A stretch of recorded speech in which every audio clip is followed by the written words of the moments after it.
Свят, в който хората си помагат взаимно. Един мъж, по-скоро момче, ще се опита сам да оцелее в природата. Върнах се!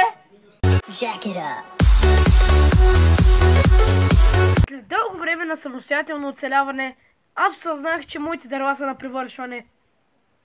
Ей, виж дърво. Ще го разцепя с моята късметлийска брадва. A few moments later. Така нищо няма да стане. Аз да не съм ти Критос. Чакай малко.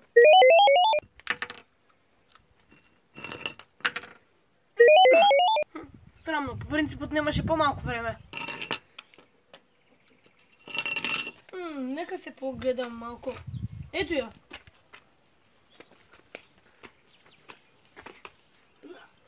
Това е друго нещо. След като събрах дърва, е време за търсене на обяд. Да тръгваме. В продължение на няколко дена аз търся храна, но така и не можах да я открия.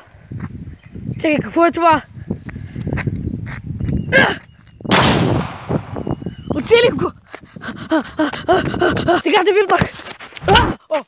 Къде изчезна?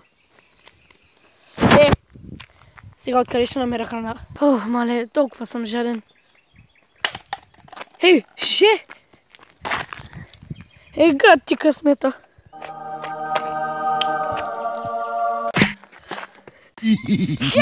Днес има сбор.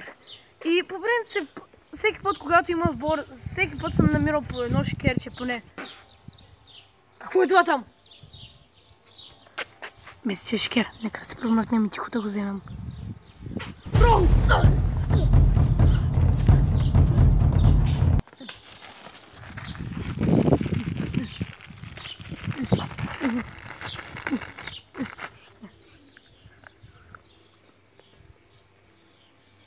Я съм им по-хубави. След като се наядах с този шикер, който беше прекалено сладък, е време да се тръгвам на мразина, ще отида до нас. Време е да прескруча на Cheating мод.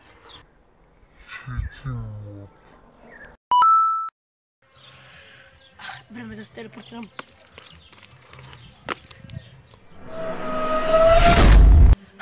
Добре, явно аз ще трябва да ходя пеша до нас. Всеки път така прави писна ми. Дали е в къщи? Сетих се, ще го извикам. Скратаду! Ето го. Да, благодаря, че ме изостави. Cheating мод. Нищо. След като набавих предмети като тези дърва, брадвата ми, имам бункер, мога да остана тук за колкото си искам време. Всъщност, два ще ти чакат долу на пътя от 1 час.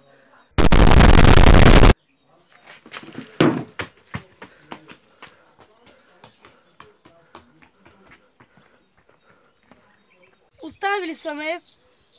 Ще открадна колата, надявам да ги настига. Какво? Къде отиде за Бога?